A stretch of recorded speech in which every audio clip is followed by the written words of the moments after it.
Welcome back to the channel guys. NTT cars में आप लोगों का बहुत बहुत स्वागत है। 2024 का हमारी तरफ से ये आखिरी वीडियो है। कल नया साल हो जाएगा और अगर 2025 में आप एक बड़ी एसयूवी लेना चाह रहे हैं, जैसा कि आपने थंबनेल में देखा होगा, तो इस वीडियो को पूरा देखना है आपने। ठीक है, ये वीडियो आपकी आंखें खोल देगा, बिल्कुल मतलब क्लियर बताऊंगा कि 2025 में आपने एक बड़ी एसयूवी क्यों नहीं खरीदनी चाहिए। ठीक है, टोटल लॉस है। पॉइंट वाइज बताने वाला हूं, एक एक पॉइंट को पूरा सुनिएगा जरूर, क्योंकि अगर एक पॉइंट भी मिस हो गया तो आप मेरी बात को समझ नहीं पाएंगे। दावा करता हूं अगर एक पॉइंट भी गलत बोला तो चैनल को अनसब्सक्राइब करके चले जाना। ठीक है, लेकिन देखना है जरूर, क्योंकि आपके पैसे बचने वाले हैं। ठीक है, आपका फायदा होने वाला है इस वीडियो को देख करके। बहुत सारे पैसे बचेंगे, हजारों में नहीं लाखों रुपए मैं आपके आज बचाने वाला हूं, इसलिए वीडियो को पूरा देखिएगा। स्टार्ट करते हैं। देखिए, बड़ी एसयूवी जब हम खरीदने जाते हैं, मैं शुरुआत से बात कर रहा हूं। ठीक है, आप शोरूम पे गए, आपने बड़ी एसयूवी खरीदी। ठीक है, तो होता क्या है कि जब हम अपनी इनवॉइस देखते हैं तब हमें पता चलता है कि हम 50% का अमाउंट जो है टैक्स के रूप में दे आए हैं। ठीक है, किसी चीज में 50% का टैक्स नहीं लगता है, सिर्फ हमारी बड़ी एसयूवीज में लग रहा है। कैसे लग रहा है मैं आपको बताता हूं। 28% आप जीएसटी देते हैं और 20% आप सेस दे देते हैं। ठीक है, 48% के आसपास हो जाता है। उसके बाद उसके ऊपर आप रजिस्ट्रेशन चार्जेस देते हैं, जिसमें रोड टैक्स भी होता है, जो कि 10% के आसपास होता है। तो टोटल टैक्स जो है वो बहुत ज्यादा हो जाता है। फॉर एग्जाम्पल मैं आपको बताऊं कि अगर सपोज मान लीजिए आप एक 14 लाख की गाड़ी खरीद रहे हैं, तो आपको ऑन रोड 25 या 26 लाख की पड़ती है। 14 लाख जिसकी बेस वैल्यू है, एक्स शोरूम नहीं, मतलब कि फैक्ट्री से निकलने पे 14 लाख की थी, लेकिन जब टैक्स पड़ गया तो वो 25-26 लाख रुपए की हो गई। तो इतना ज्यादा टैक्स क्यों पड़ रहा है? केवल एसयूवी इस पे पड़ रहा है। इसके अलावा अगर आप छोटी गाड़ी लेते हैं या कॉम्पैक्ट एसयूवी लेते हैं तो वहां पर को टैक्सेशन बहुत कम है। 1.2 लीटर का अगर लेते हैं इंजन तो टैक्स और ज्यादा कम हो जाता है, इसलिए ये गाड़ियां सस्ती पड़ती हैं।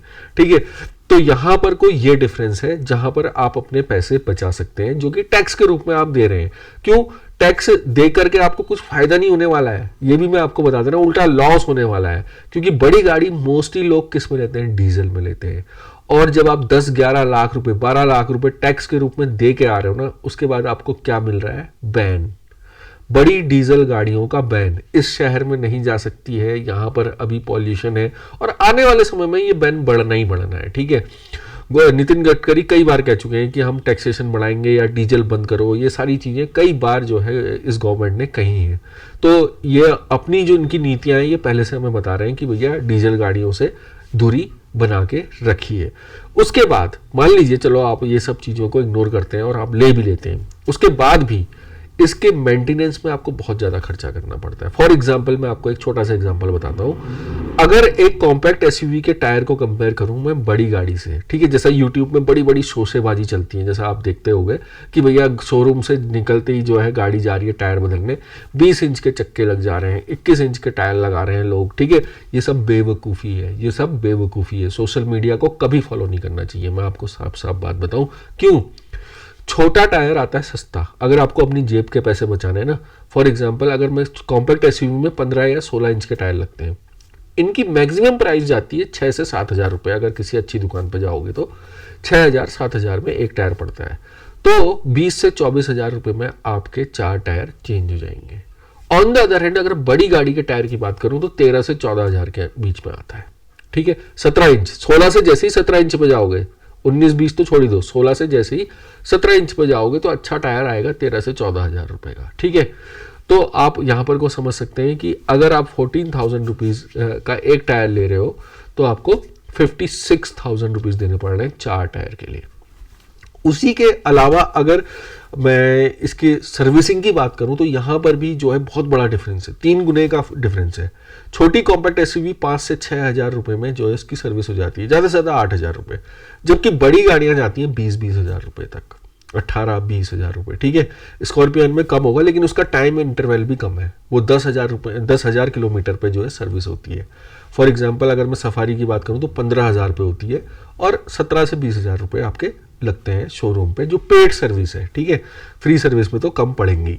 उसके अलावा जब आप 1 साल हो जाए आपकी गाड़ी को, आप इंश्योरेंस करा रहे हो अपनी गाड़ी का, ठीक है। तो इंश्योरेंस जब आप कराओगे गाड़ी का, तो उस टाइम पे भी जो है आपको एक्स्ट्रा पेड करना पड़ता है बड़ी गाड़ी पे। बड़ी गाड़ी का रिन्यूअल मतलब जब आप नया इंश्योरेंस लेते हो तो 60-70 हज़ार रुपए का होता है, छोटी गाड़ी का 30 हज़ार में होता है।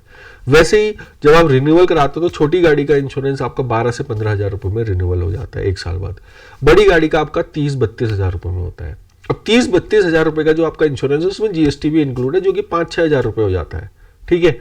6-7 हज़ार रुपए ही पड़ता है करीब आपको जीएसटी उस टाइम पे, अगर आप 32 हज़ार रुपए का इंश्योरेंस रिन्यूअल करा रहे हो। तो वहां पर आपको टैक्स फिर से पेड करना है हर साल जब आप अपना इंश्योरेंस ले रहे हो, और उसका अमाउंट ज्यादा है बड़ी गाड़ी पे और छोटी गाड़ी पे कम है, ठीक है।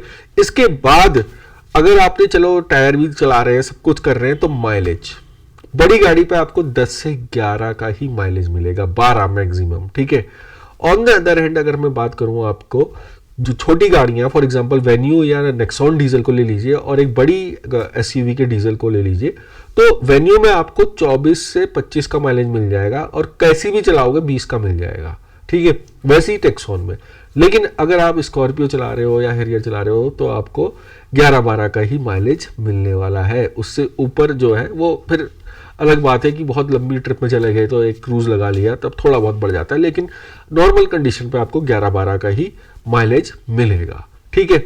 अब मान लीजिए आपने ये सब कर लिया, आपने टायर भी अपने जो है लगा लिए हैं, आप जैसे तैसे कर रहे हो ये सब, ठीक है। इंश्योरेंस भी आपने कर लिया, माइलेज भी आपने सब कुछ देख लिया, ठीक है। अब जब आप रीसेल करने जा रहे हो अपनी गाड़ी, तो बड़ी गाड़ी आसानी से बिकती नहीं है, और बिकती है तो इसमें पैसे बहुत ज्यादा टूटते हैं। ऑन द अदर हैंड छोटी गाड़ी जल्दी बिक जाती है। मान लीजिए आपको कभी इमरजेंसी फंड की जरूरत है तो आपने गाड़ी बेच दी, तो आपकी छोटी गाड़ी तुरंत बिक जाएगी और उसके पे पैसे भी बहुत कम टूटेंगे। जो रेशियो होगा बड़ी गाड़ी का वो ज्यादा होगा, जहां पर को मतलब कि आपके 2 साल में 7-8 लाख रुपए भी टूट सकते हैं, 10 लाख रुपए भी टूट सकते हैं बड़ी गाड़ी में। छोटी गाड़ी में आपके 2-3 लाख रुपए ही टूटते हैं मैक्सिमम। तो ये बेनिफिट भी है, ठीक है। उसके अलावा अगर आप लोन लेके गाड़ी ले रहे हैं, ठीक है, क्योंकि देखिए ये वीडियो उनके लिए नहीं है जो नेता और अभिनेता हैं, ठीक है। और मैं यकीन मानता हूं इस चीज को, यकीन क्या मेरा पूरा विश्वास है कि नेता और अभिनेता में से इस वीडियो को कोई नहीं देख रहा है, इसको सब आम आदमी देख रहा है, ठीक है। और आम आदमी क्या करता है, अपने सपने पूरे करता है ईएमआई पे लोन लेकर के। तो जब आपने बड़ी गाड़ी पे लोन लिया है तो लोन की वैल्यू भी ज्यादा होगी और इंटरेस्ट भी ज्यादा होगा। तो 25-26 लाख की गाड़ी आपको पड़ जाती है 30 लाख में। ऑन द अदर हैंड छोटी गाड़ी जो होती है उस पर आपका लोन भी कम होता है, तो इंटरेस्ट भी आपको कम देना पड़ता है और जल्दी खत्म भी हो जाता है। तो ये सारी चीजें मिला करके देखिए इतनी सारी मुश्किलें हैं, मतलब कि टोटली जो है आपकी जेब से पैसा जाना ही है। अगर आप बड़ी गाड़ी खरीद रहे हो ना, तो आपको अलग अलग जगहों पे ज्यादा पैसे पेड करने ही है, और अंत में आपको क्या मिल रहा है, बैन। लास्ट में ये सब करने के बाद, इतनी जगह अलग अलग प्रकार के टैक्सेस देने के बाद आपको क्या मिल रहा है, आपकी गाड़ी पे बैन। जबकि छोटी गाड़ी अगर आप पेट्रोल पे लेते हो तो आपको कोई दिक्कत ही नहीं है, 20 साल चलाओ, 25 साल चलाओ, अभी किसी प्रकार का बैन नहीं है, कहीं चलाओ बढ़िया तरीके से, ठीक है, क्लियर। और इस पे मैं ये नहीं कह सकता हूँ कि फ्यूचर में क्या रणनीति रहेगी सरकार की, मुझे ये नहीं पता, बट प्रेजेंट पे जो चीजें बोलते हैं सरकारी ऑफिसर या नेता लोग, तो उसके हिसाब से मैं अभी ये वीडियो बना रहा हूँ। फ्यूचर में क्या होगा क्या नहीं होगा इसकी बात जो है फिर देखेंगे। तो कुल मिला के टायर, इंश्योरेंस, लो माइलेज, लो रीसेल, हाई मेंटेनेंस और सरकारी नियम, ये सब जो है विपरीत दिशा में है। टायर डलाने हैं तो महंगे, इंश्योरेंस तो महंगा, माइलेज कम, रीसेल लेने जाओगे पैसे मिलेंगे कम, मेंटेनेंस करना है ज्यादा पैसे देने हैं। उसके बाद ये सब कर भी लिया जैसे तैसे, तो जब 7-8 साल हो जाएंगे गाड़ी को, तो दिल में क्या होगा, दर्द होना शुरू हो जाएगा कि 10 साल बाद बैन, ये वो, सो दिल्ली कैसे जाऊंगा, गाड़ी कैसे लेके जाऊंगा इधर से उधर, ठीक है। सरकारी नियम, बैन करो बैन करो बैन करो, ठीक है। तो ये सारी चीजें हैं बड़ी गाड़ियों के साथ। आई होप गाइज आप लोगों को ये वीडियो अच्छा लगा होगा। अच्छा लगा है तो चैनल को लाइक, सब्सक्राइब, शेयर जरूर कीजिए। मिलता हूं आपसे अगले वीडियो में, तब तक के लिए stay safe, keep blessed, bye bye.